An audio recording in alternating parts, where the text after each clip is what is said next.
Hello and welcome.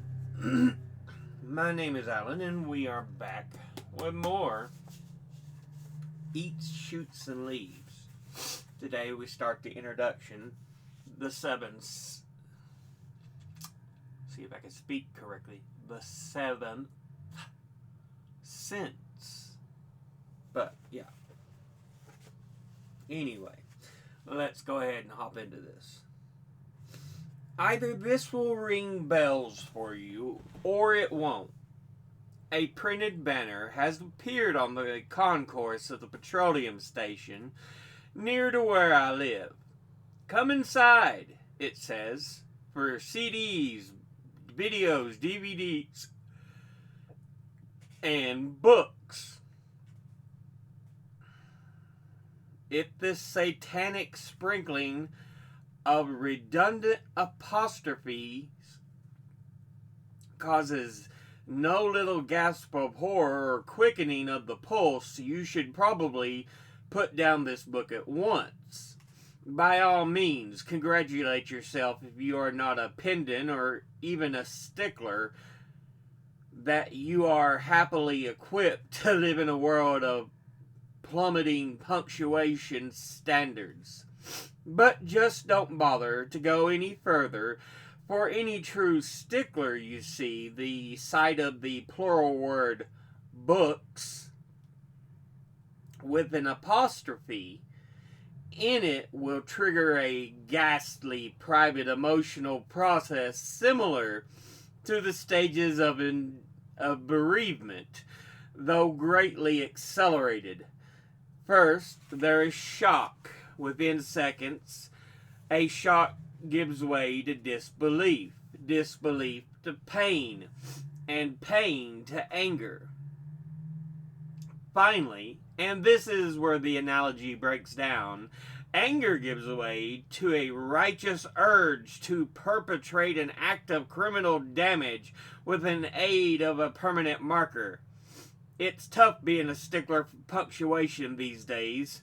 One almost dare not get up in the mornings. True, one occasionally hears a marvelous punctuation fan joke about a panda who eats, shoots, and leaves. But in general, the stickler's exquisite sensibilities are assaulted from all sides, causing feelings of panic and isolation. A sign at a health club will announce it's party time on Saturday, 24th of May. We are to have a disco party night for free. It will be a ticket-only evening.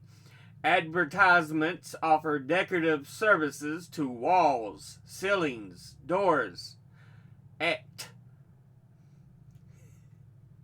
Meanwhile, a newspaper placard announces fans' fury at stadium inquiry, which sounds quite interesting until you look inside the paper and discover that the story concerns a large mob of fans.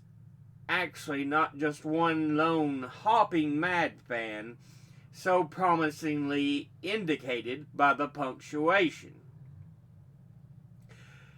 Everywhere one looks, there are signs of ignorance and indifference. What about the film 2 Weeks Notice? Guaranteed to give sticklers a very nasty turn, that was. Its posters slung around the sides of buses and letters 4 feet tall with no apostrophes in sight. I remember at the start of 2 Weeks Notice publicity campaign in the spring of 2003, emerging cheerfully from Victoria Station. Was I whistling? And stopping dead in my tracks with my fingers in my mouth. Where was the apostrophe? Surely there should be an apostrophe on that bus. If it were 1 month's notice, there would be an apostrophe. I reasoned, yes, and if it were 1 week's notice, there would be an apostrophe. Therefore, 2 weeks' notice requires an apostrophe. Buses that I should have caught, the 73 238s, sailed off up Buckingham Palace Road while I commented thus at length with my inner stickler, unable to move or indeed regain any sense of perspective. Part of one's desire, of course, is that the world cares nothing for the little shocks endured by the sensitive stickler. While we look in horror at a badly punctuated sign, the world carries on around us, blind to our plight. We are like the little boy in The Sixth Sense who can see dead people, except that we can see dead punctuation. Whisper it in petrified little boy tones. Dead punctuation is invisible to anyone else, yet we see it all the time. No one understands us, seventh sense people. They regard us as freaks. When we point out illiterate mistakes, we are often aggressively instructed to get a life by people who, interestingly, display no evidence of having lives themselves. Naturally, we become timid about making our insights known in such inhospitable conditions. Being burned as a witch is not safely enough off the agenda. A sign has gone up in the local charity shop window which says, baldly, can you spare any old records? No question mark. And I dither daily outside on the pavement. Should I go in and mention it? It does matter that there's no question mark in a direct question. It is a appalling ignorance. But what will I do if the elderly charity shop lady gives me the usual disbelieving stare and then tells me to bugger off, get a life, and mind my own business? On the other hand, I'm also well aware that there is little profit in asking for sympathy for sticklers. We are not the easiest people to feel sorry for. We refuse to patronize any shop with checkouts for 8 items or less because it should be fewer. And we got very worked up 9/11, not because of Osama bin Laden, but because people on the radio kept saying enormity when they meant magnitude. And we really hate that.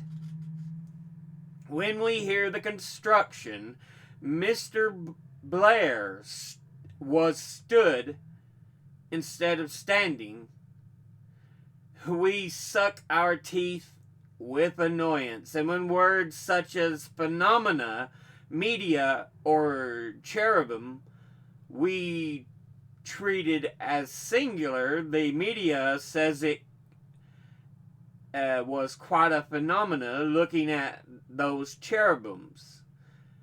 Some of us cannot suppress actual screams.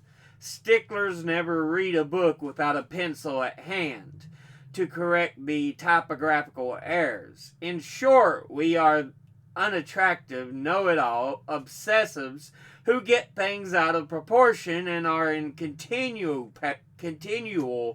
peril of being disowned by our exasperated families. I know precisely when my own damn stickler personality started to get the better of me in the autumn of 2002.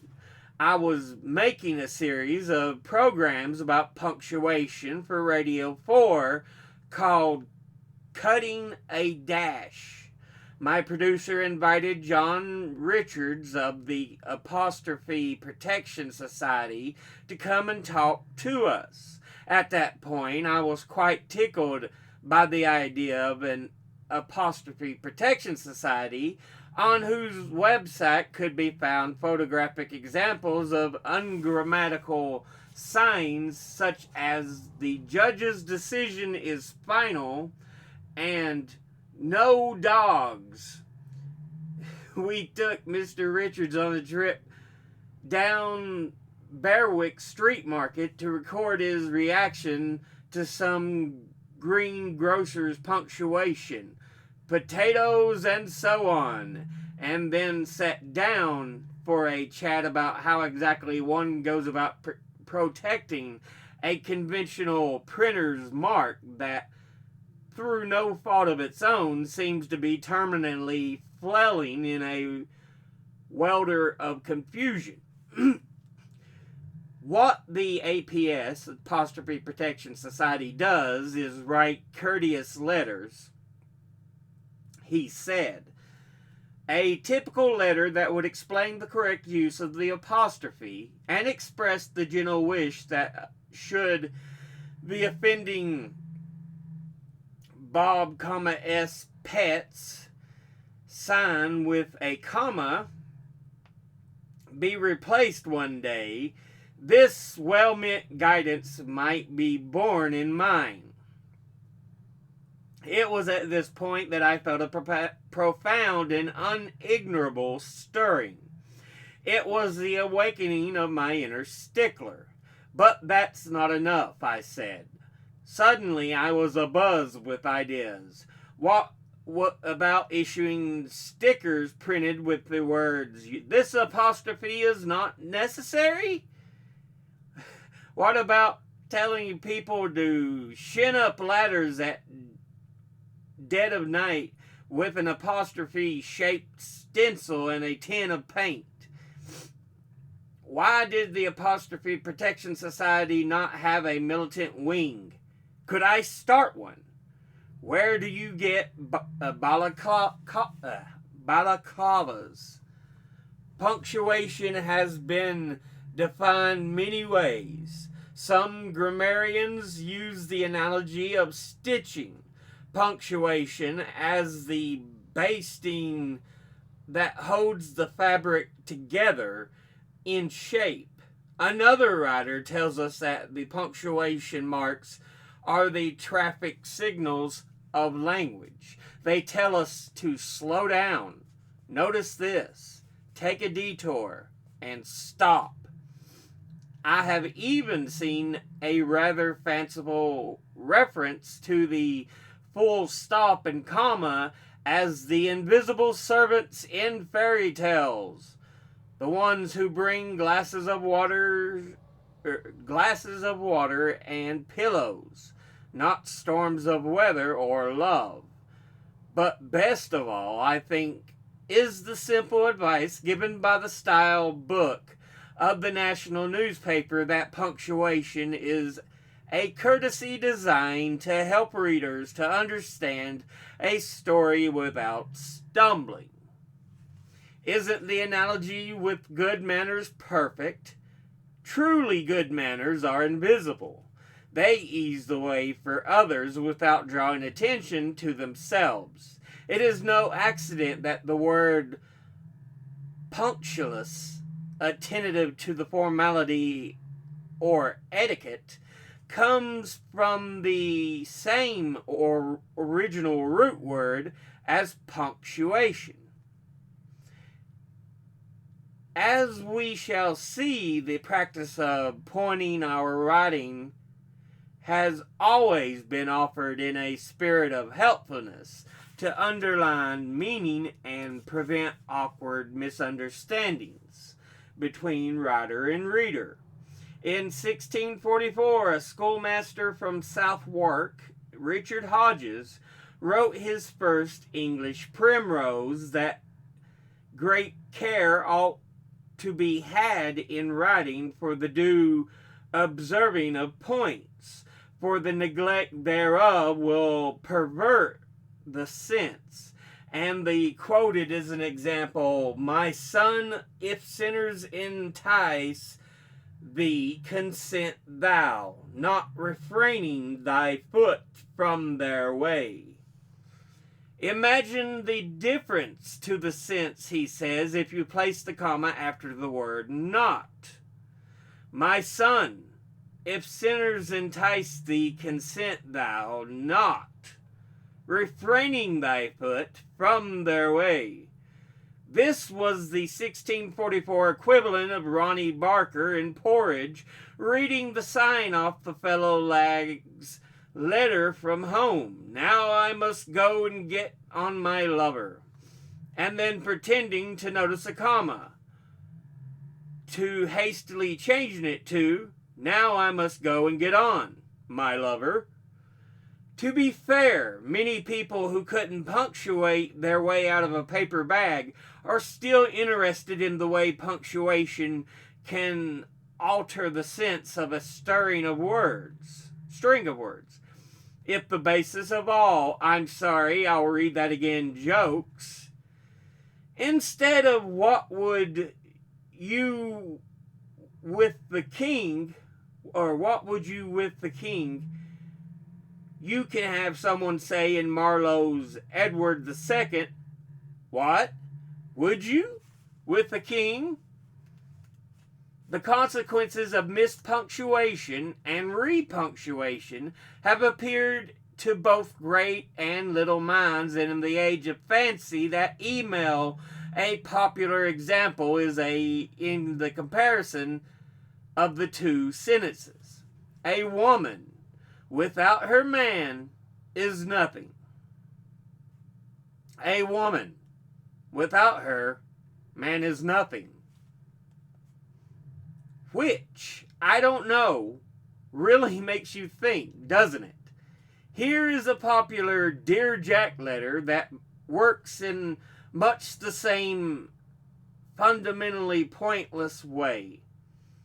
Dear Jack, I want a man who knows what love is all about. You are generous, kind, thoughtful. People who do not like you admit to being useless and inferior. You have ruined me for other men. I yearn for you. I have no feelings whatsoever when we're apart. I can be forever happy. Will you let me be yours?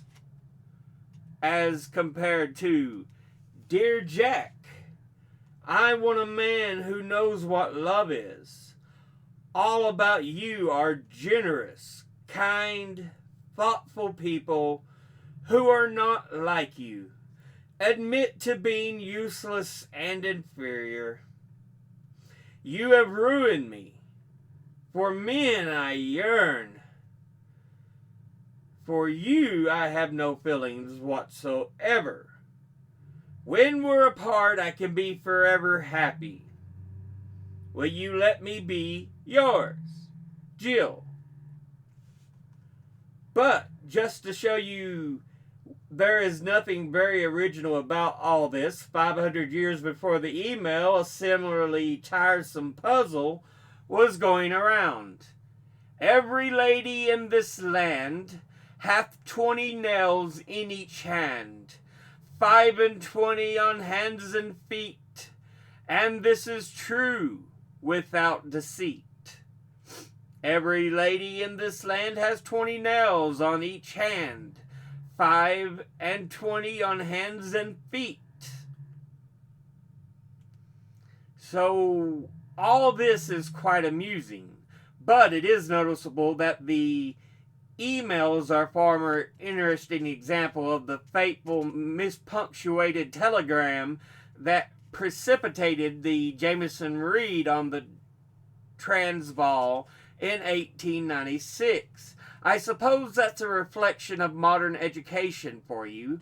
Do you know of Jameson Raid, described as a fiasco? Marvelous punctuation story.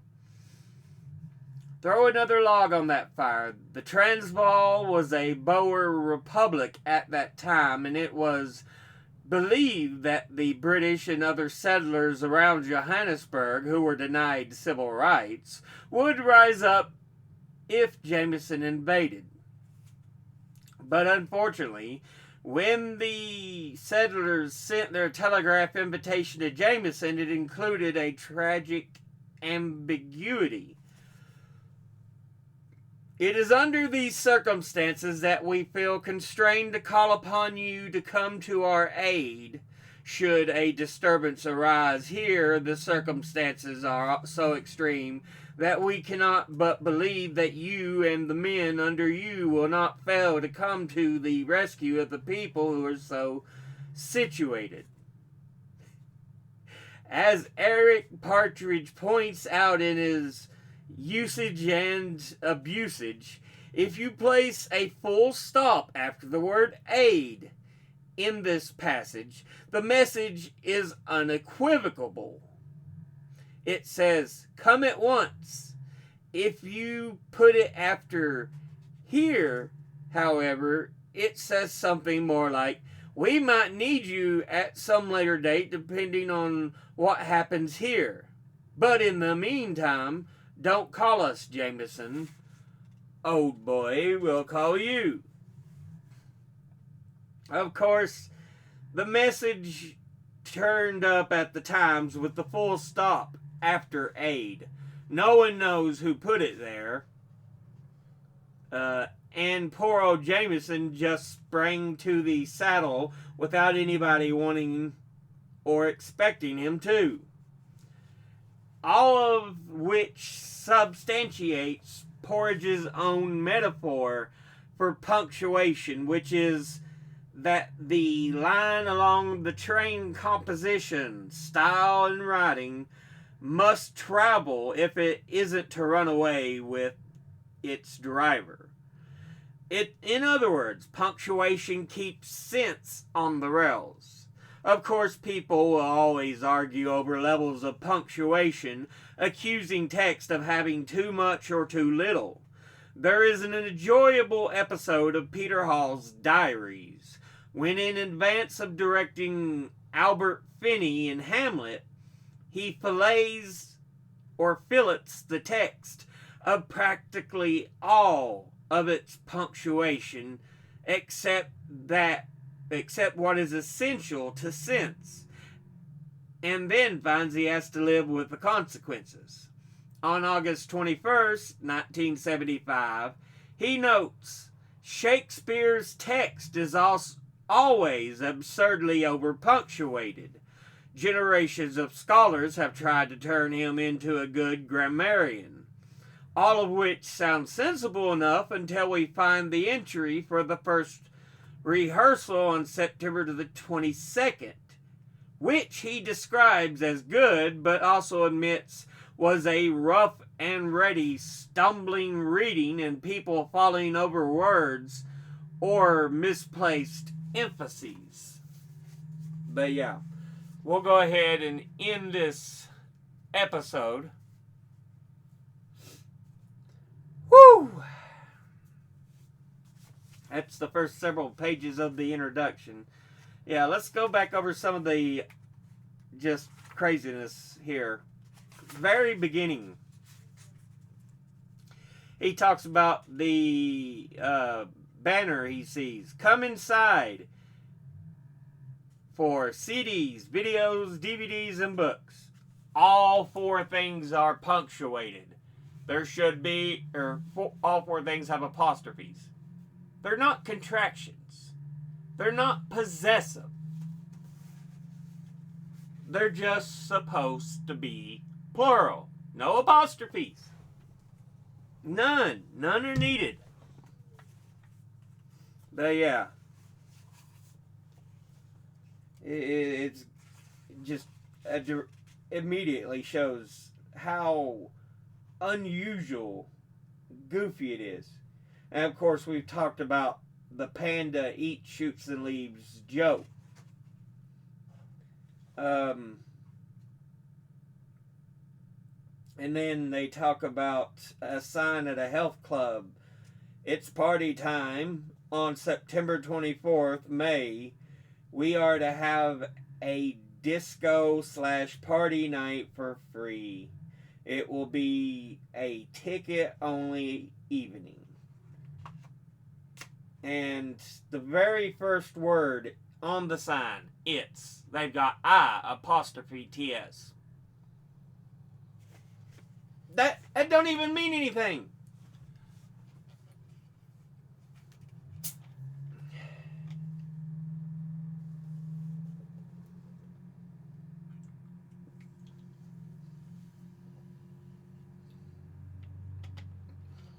It's just horribly misplaced.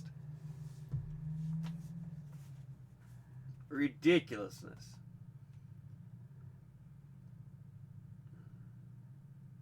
Yeah. They talk about other signs they see, advertisements providing decorative services to walls, ceilings, doors, act. And of course, walls, ceilings, and doors, they put apostrophe in again where they do not need one. They're not a contraction, they're not possessive. They're just supposed to be plural. You don't need that apostrophe. Act. It's supposed to be ETC, not ECT. Because I'm assuming they meant etc.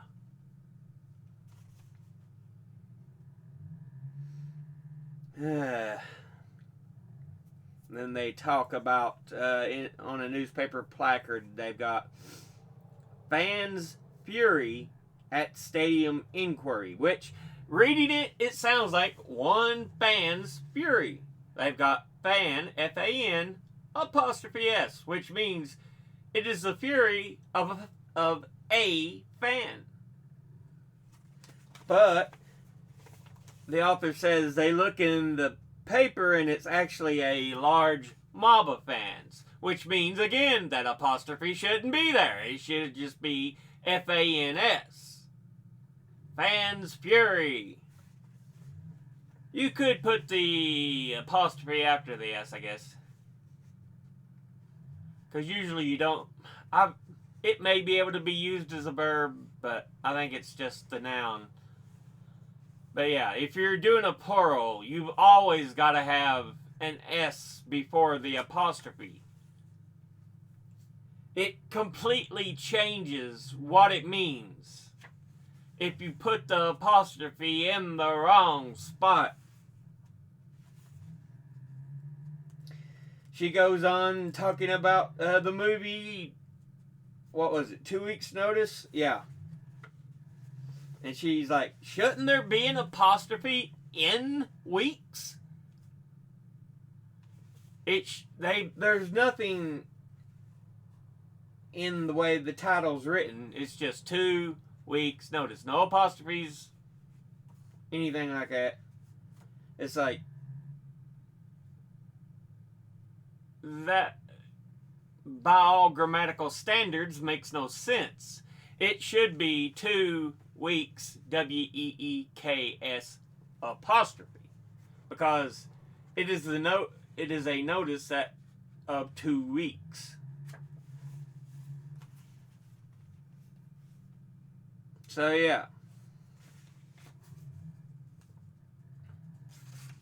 But they talk about being a stickler and yeah.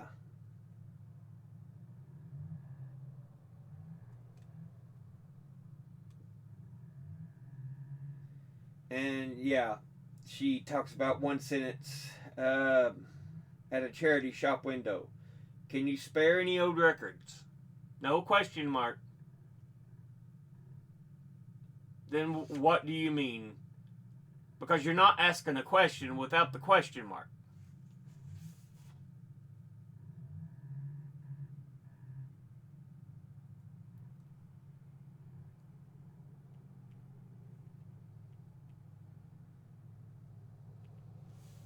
So, yeah, again, just a poor grammatical mistake. Yeah, the checkout lines, 8 items or less.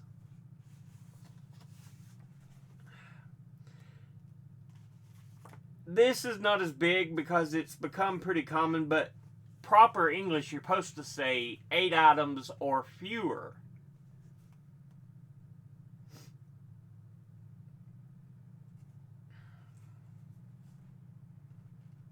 It because you're supposed to use less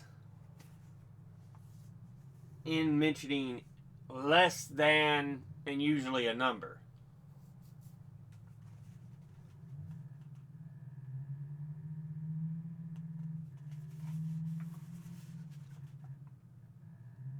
But yeah.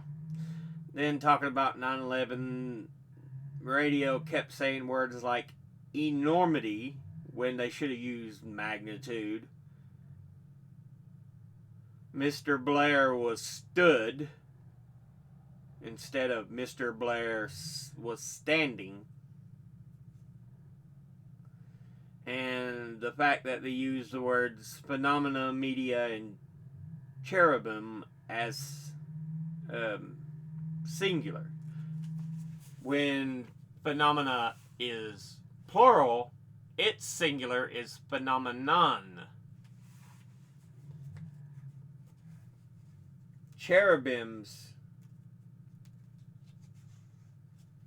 I'm not sure.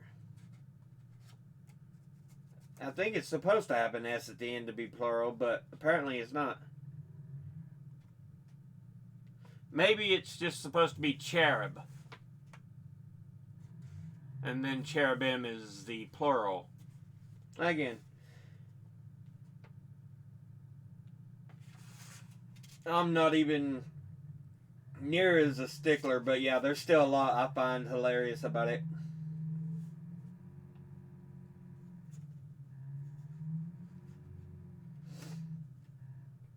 Grocery store sign, it says potatoes and so on. And potatoes is P-O-T-A-T-O-E apostrophe S. What is it that's belonging to the potatoes? Because that makes no sense writing it that way. P-O-T-A-T-O-E-S. That's all you need. Multiple potatoes. Multiple potato. But yeah.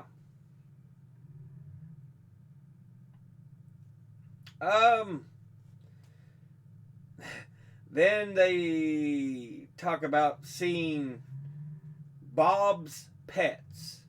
But instead of being Bob's, B-O-B apostrophe S, as in Bob was the possessor of the pets. He owned the pets. It's B-O-B, comma, S. That's goofy. Oh, goodness. Yeah, she gives all kinds of... Like I said, this is a much better book to read than read out loud, because just... If you know anything about punctuation, it'll give you some chuckles. And then she does some describing lines that are quite different based on the punctuation. She says, "My son, if sinners entice thee, consent thou, not refraining thy foot from their way." As opposed to, "My son, if sinners entice thee, consent thou not, refraining thy foot from thy way, their way." It's completely different things.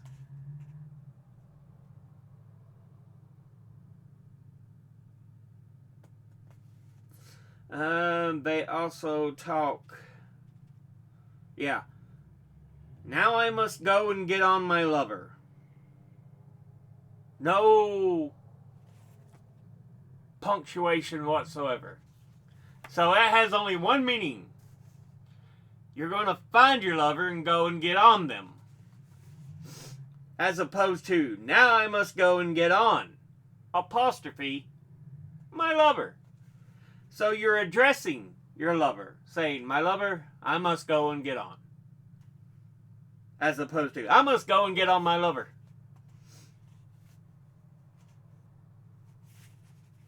Yeah. They show others like this. "A woman without her man is nothing. You, I gave the commas where it pauses. A woman, comma, without her man, comma, is nothing.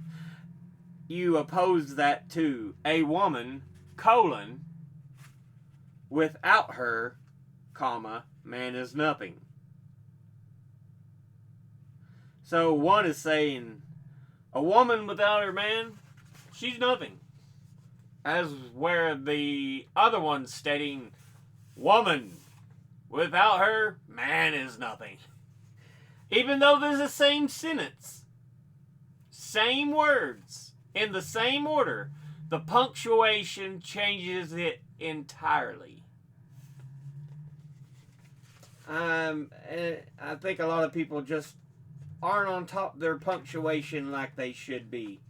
I love the little Dear Jack they had because it changes completely. And they also give the old puzzle, every lady in this land hath 20 nails on each hand, 5 and 20 on hands and feet, and this is true without deceit.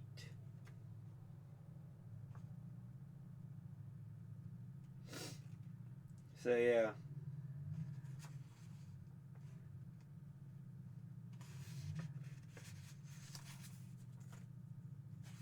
But I think it's just enjoyable because there's always some weird switch ups in the way they do things. Talking about reciting Shakespeare and everything, about how tough it can be at times. But yeah, like I said, this is a very much grammatical nerds book, or just nerd in general. You may enjoy it if you're not normally a grammatical nerd. I'm not a grammatical nerd, just a nerd. And I enjoy it. Like I said, it gives me chuckles. Just some of the silliness. But we'll go ahead and end this episode there. As always, educate thyself. Think, read, study, learn. Someone tells you something you have trouble believing, ask them to cite their sources. I'll see you all in the next one. Until then, later.